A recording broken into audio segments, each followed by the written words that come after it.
Nigeria was put together forcefully. Nigeria's behavior does not match the North, does not match the South. The West does not match the East. Let them go. They cannot hold it together. And Africans fear to talk about this. Our colonial boundaries are the ones bringing us the insecurity we see today. Christians being murdered on a daily basis. Moderate Muslims being killed. So what country is this, Peter? I don't have anything positive to say. Have you seen anything positive? You go with Nigerians to Dubai, they have a special line where they say you stand there and you other Africans, you go this way quickly. So what type of, you want me to say Nigeria has got what? There's nothing there. Let it go. Let it go. Let Africans stand up and speak like other people have spoken, like Obasanjo is speaking, saying, we cannot hold it anymore. All right, depending on your time zone and your location. Tata Budi 26th day of November 2025, and today we are having a very big update. I know Basataro Mazen Nnamdi Kanu. One man we video post yesterday where one line working for a pass photocopy said that Dr. Matsanga and some other personnel are making move to Hagesiwe, got to the ICC and to other international bodies, where they are going to go and table this injustice that was passed on Nnamdi Kanu. They are making heavy moves on that. So this morning, this particular video, not for now, but video interview by Dr. Matsanga regarding this same matter of Nnamdi Kanu and the Nigerian government and the Biafran people. They said a whole lot of things, not just about Nigerian government. He talked about other African countries. So you need to watch this particular video from beginning to the end. Careful that Nifa and brought on Nigeria, or between Nigeria and Biafran, it is happening in other countries where he was asked question about in this particular video interview that was done today. So, but before I play this video to the end, can go tell me the updates from Dr. Matsanga he posted in the Pan-African World Media page on Twitter this morning. The update says, public interest case of Nnamdi Kanu, British national sentenced to life imprisonment in Nigeria. This morning, my team visited the Old Bailey in London to seek and explore the possibility of a judicial review concerning the appeal in the matter of R. Kingsley Kanu versus Secretary State for Foreign, Commonwealth and Development Affairs 2023 EWCA CIV 796, which has already been appealed.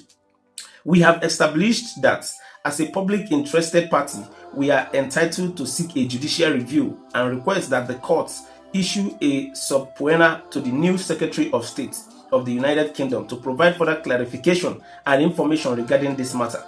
Accordingly, within 24 hours, we shall file our document in High Court of Justice, Queen's Bench Division Administrative Court. Thank you in advance. Signed, Dr. David Nyekorach Matsanga, Pan-African Forum Limited and Associates. So that's the email and the website. So if I will update you post today, and if Okwa Basataro Nnamdi Kanu's case, this whole thing that has happened around Nnamdi Kanu's case in court. So this particular video now get played again. Do not skip any part of it, because if you do, you may not get the real discussion that is ongoing in this particular video. Just want to know that spare your time and watch this video from beginning to the end. A whole lot was actually discussed in this video. Thanks to Dr. Matsanga for all he's doing for Ndibu and for Biafrans and for Nnamdi Kanu. We salute him, we appreciate his efforts. So watch out the video, share your thoughts and your opinions on the comment section. Ikabaru to start this video. Kandozo wisurai wifuya unumano raibu aifu ayewotasi unu biakwa furubiano noru nkai na funa dano na the social media space, and this update is one of it. So share your thoughts on the comment section and see you guys. Turn our focus now to West Africa. The region continues to grapple with a complex mix of political transitions, security threats, democratic tests and human rights concerns. And our regular commentator who's watching events in the region, as always, is political scientist and conflict resolution analyst Dr. David Matsanga. So good to talk to you. So good to have you on the program. Welcome. Good morning, Peter. Good morning, Africa. And good morning, the entire world listening and watching us. Fantastic to hear your voice. So, Dr. Matsanga, let's start in Guinea-Bissau. Leading presidential challenger Fernando Diaz has declared victory before official results have been announced. What does this tell us about the political climate in the country, and how concerned should we be about possible instability? First of all, I want to state categorically that Africa has not reached a stage where one man, one vote is worth it. Where one man, one vote, apart from South Africa, Ghana, and perhaps the other West African states like Liberia, political party of one man, one vote in Africa is becoming a nightmare. There is nowhere in Africa where you have found the voting goes smoothly, except South Africa, where you have seen physically myself, where people vote and they go back home. So this one declaration is because of failure of institutions. It's failure of institutions in Africa to conduct elections, to conduct free and fair, transparent elections, is what is going to cause tension across all countries where elections are being conducted. And we expect another problem, a tension, maybe even it reaches to a point where the army has to step in, because you know Guinea-Bissau is a very, very slippery place when it comes to military coups since the assassination of Amir Cabral. So a story to watch for sure in the coming days. Let's move to Nigeria. I know that you have hardly anything positive to say there about Nigeria, but there are growing concerns about media organizations, declining press freedom. What do you think is fueling this concern, and what does it mean for Nigeria's democracy? I don't know what you call democracy, Peter, but there is no democracy in a place called Nigeria. In political science, we call this type of state is a country without a country, a state without a state. That means all institutions in Nigeria have collapsed. They have gone kaput. There is nothing that you can say. Which type of country is this where you think the media can be respected when human rights are not respected, when children, younger girls are being abducted, boys are being abducted? They come in a classroom and you have left your child in a class. You don't find your child. All over the whole place, human rights in Southeast.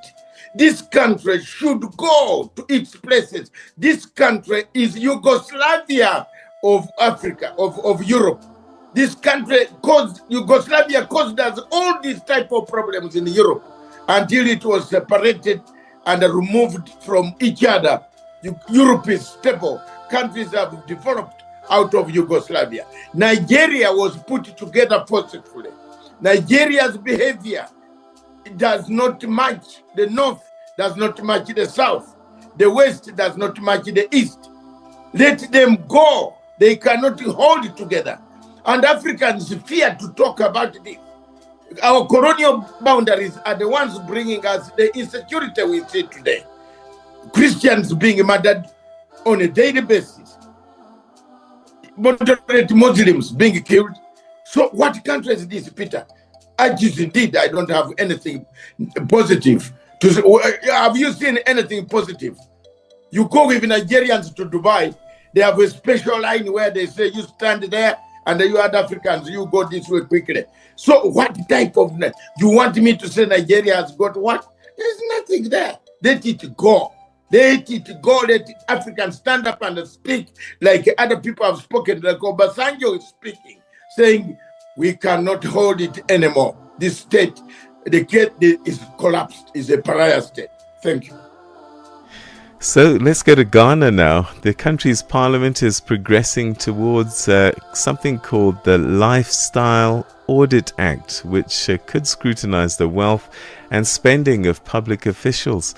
How significant is this in the fight against corruption in West Africa? And I wonder, will there be any officials left in Parliament after lifestyle audits?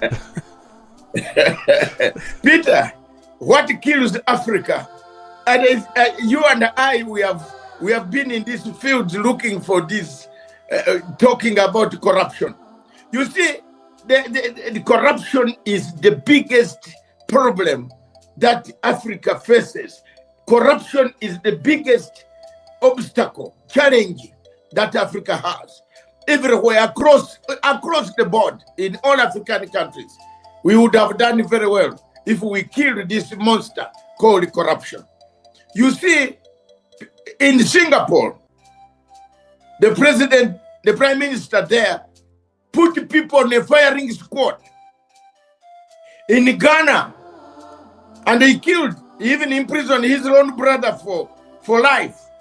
In Ghana, Rawlings put all the corrupt politicians on firing squad. You remember during Rawlings, you and I were, you were younger journalists. Some of us were already doing so many things. You remember Rawlings put people on a firing squad in Ghana to remove corruption. Ghana picked up. Later on, a man of the army changed Ghana's economy. Now, if you say you are going to do lifestyle audit, everybody will run and hide in Atlantic Ocean, down under the water. Then when things are done, they will come back.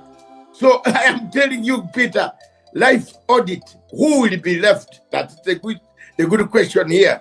But President Mahama, my good brother, friend, a very good person, he listens to people.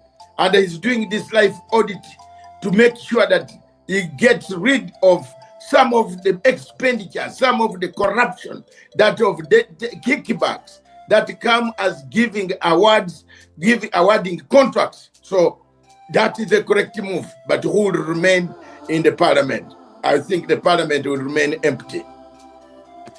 And then in the Gambia, authorities say that they're temporarily hosting Cameroon opposition leader Issa Bakary on humanitarian grounds. What do you make of this, and what's the broader political significance of this move? This also touches, Peter, with the first question of Guinea-Bissau.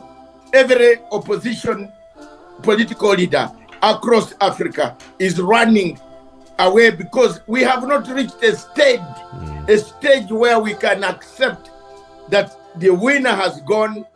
Let's congratulate him, stay in the country, rearrange and see your party. So for me, I've told you as an African, a man who has experienced all these military coups, removal of Idi Amin ourselves, we fought him. I have been there from 1978. I've been in all these activities. I can see the difficulties of Africa. Unless Africa changes its mode, everybody. In Cameroon, for example, Mr. Paul Biya does not want to leave power. The Americans even call him and congratulate him. Yes, France calls him and congratulates him. Yet, Mr. Paul Biya is he has killed over displaced 600,000 people, killed 3,000, another 3,000, including my clients, are in jail. But they run to countries that have tried to bring some semblance of unity, like Tanzania. They are being harassed. Yet in southern Cameroon, there are people who cannot even eat, who have not eaten for the last 9 years. They are in the bushes. The children have never gone to school. So having asylum temporarily, that is another one. We are going to end up having very many asylum. I'm gonna rush us because there's one thing I really do want you to address. There's a letter purportedly written by you to the International Criminal Court. Did you write this letter, and are you concerned about NGOs funding violence in Africa?